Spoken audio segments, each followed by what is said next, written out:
I'm ASMR Illumination, and this is Sense and Sensibility, Chapter 13. Their intended excursion to Whitwell turned out very different from what Eleanor had expected. She was prepared to be wet through, fatigued and frightened.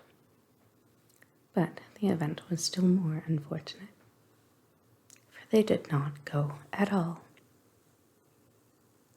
By 10 o'clock, the whole party were assembled at the park, where they were to breakfast. The morning was rather favorable, though it had rained all night. As the clouds were then dispersing across the sky, and the sun frequently appeared. They were all in high spirits and good humor, eager to be happy and determined to submit to the greatest inconveniences and hardships rather than be otherwise. While they were at breakfast, the letters were brought in. Among the rest, there was one for Colonel Brandon. He took it, looked at the direction, changed color, and immediately left the room. "What is the matter with Brandon?" said Sir John. Nobody could tell. "I hope he has had no bad news," said Lady Middleton. "It must be something extraordinary that could make Colonel Brandon leave my breakfast table so suddenly." In about 5 minutes, he returned. "No bad news, Colonel, I hope," said Mrs. Jennings, as soon as he entered the room. "None at all, ma'am, I thank you." "Was it from Avignon? I hope it is not to say that your sister is worse." "No, ma'am.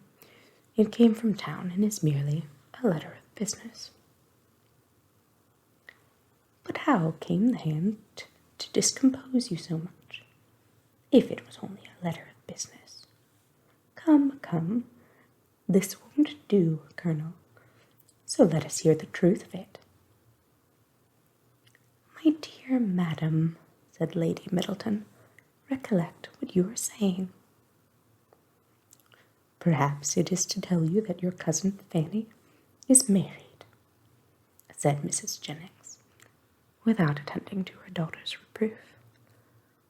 "No, indeed, it is not."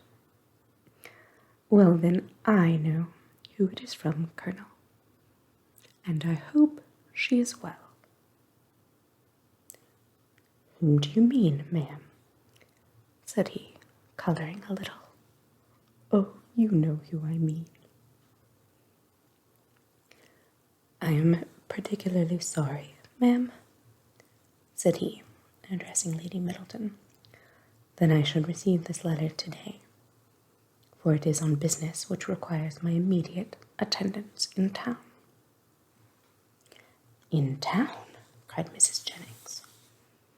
"What can you have to do in town at this time of year?"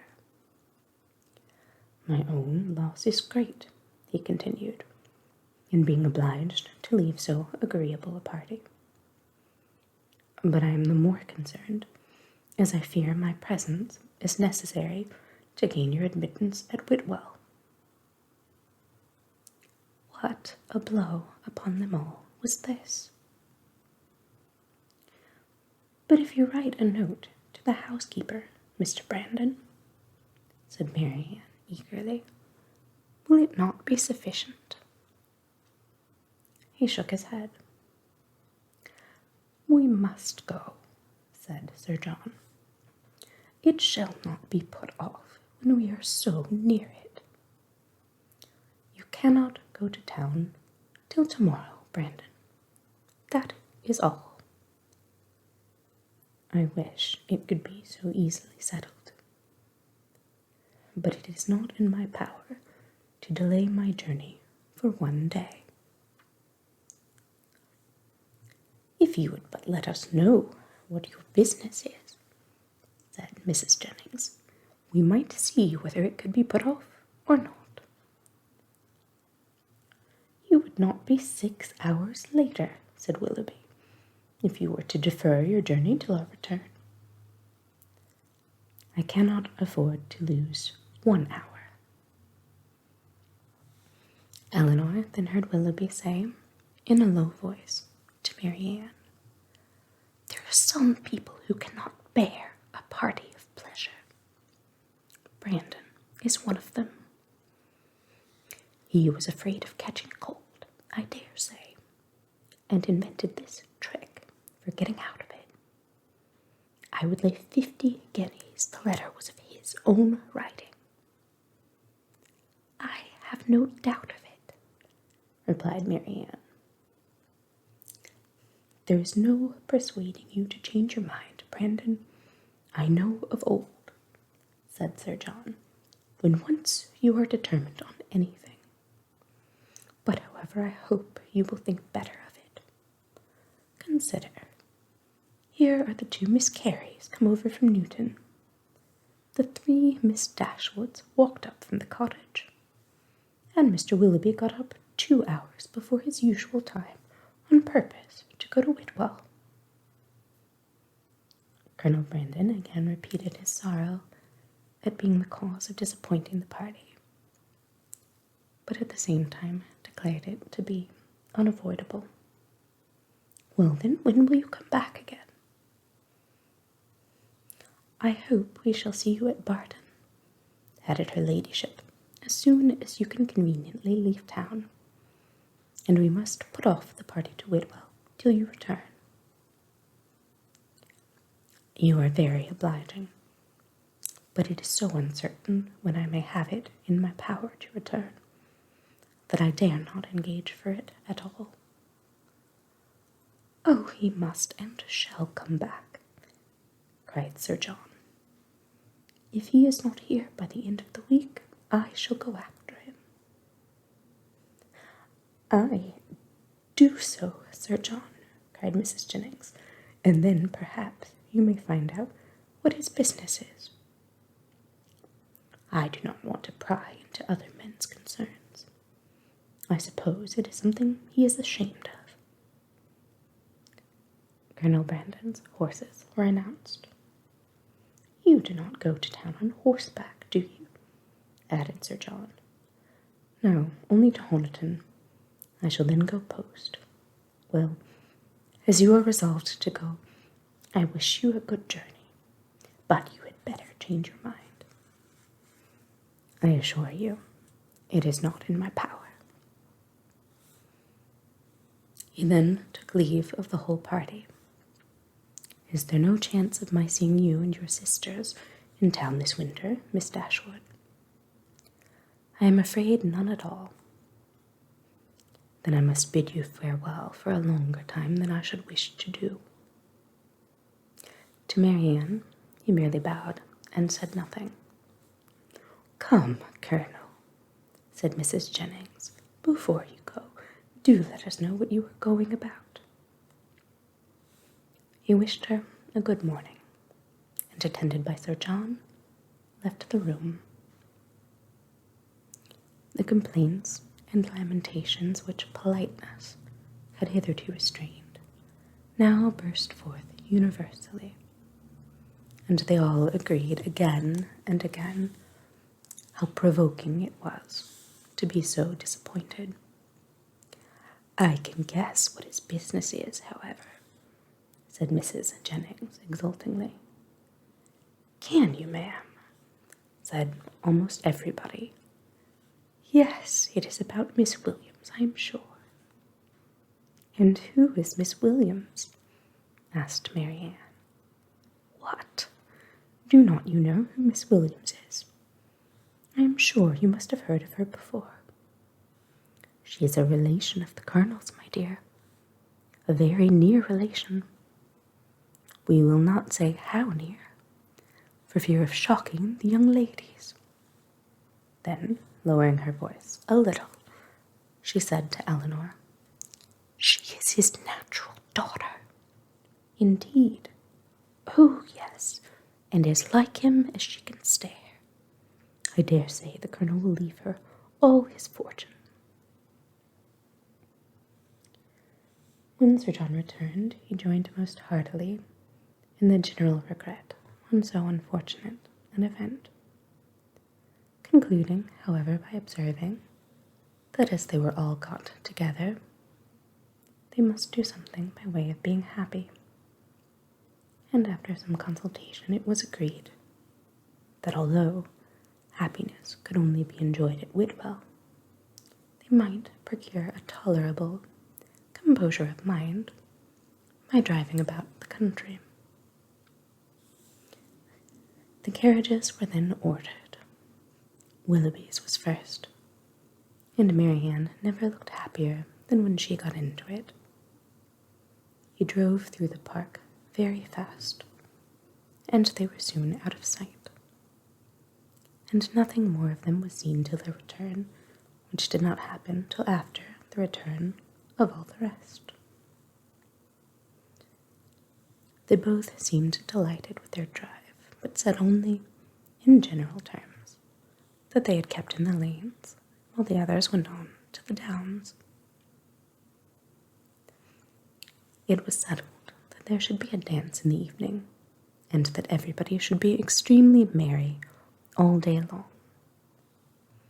Some more of the Careys came to dinner, and they had the pleasure of sitting down nearly 20 to table, which Sir John observed with great contentment. Willoughby took his usual place between the two elder Miss Dashwoods. Mrs. Jennings sat on Eleanor's right hand, and they had not been long seated before she leaned behind her and Willoughby and said to Marianne, loud enough for them both to hear, "I have found you out in spite of all your tricks. I know where you spent the morning." Marianne coloured and replied very hastily, "Where, pray?" "Did you not know," said Willoughby, "that we had been out in my curricle?" "Yes, yes, Mr. Impudence, I know that very well, and I was determined to find out where you had been to. I hope you like your house, Miss Marianne. It is a very large one, I know. And when I come to see you, I hope you will have new furnished it, for it wanted it very much when I was there 6 years ago." Marianne turned away in great confusion. Mrs. Jennings laughed heartily, and Eleanor found that in her resolution to know where they had been, she had actually made her own woman inquire of Mr. Willoughby's groom, and that she had by that method been informed that they had gone to Allenham, and spent a considerable time there in walking about the garden and going all over the house. Eleanor could hardly believe this to be true, as it seemed very unlikely that Willoughby should propose or Marianne consent to enter the house while Mrs. Smith was in it, with whom Marianne had not the smallest acquaintance. As soon as they left the dining-room, Eleanor inquired of her about it, and great was her surprise when she found that every circumstance related by Mrs. Jennings was perfectly true. Marianne was quite angry with her for doubting it. "Why should you imagine, Eleanor, that we did not go there, or that we did not see the house? Is not it what you have often wished to do yourself?" "Yes, Marianne, but I would not go while Mrs. Smith was there, and with no other companion than Mr. Willoughby. Mr. Willoughby, however, is the only person who can have a right to show that house, and as we went in an open carriage, it was impossible to have any other companion. I never spent a pleasanter morning in my life. I am afraid, replied Eleanor, that the pleasantness of an employment does not always evince its propriety. On the contrary, nothing can be stronger proof of it, Eleanor. For if there had been any real impropriety in what I did, I should have been sensible of it at the time. For we always know when we are acting wrong, and with such a conviction I could have had no pleasure. But, my dear Marianne, as it has already exposed you to some very impertinent remarks, do not now begin to doubt the discretion of your own conduct.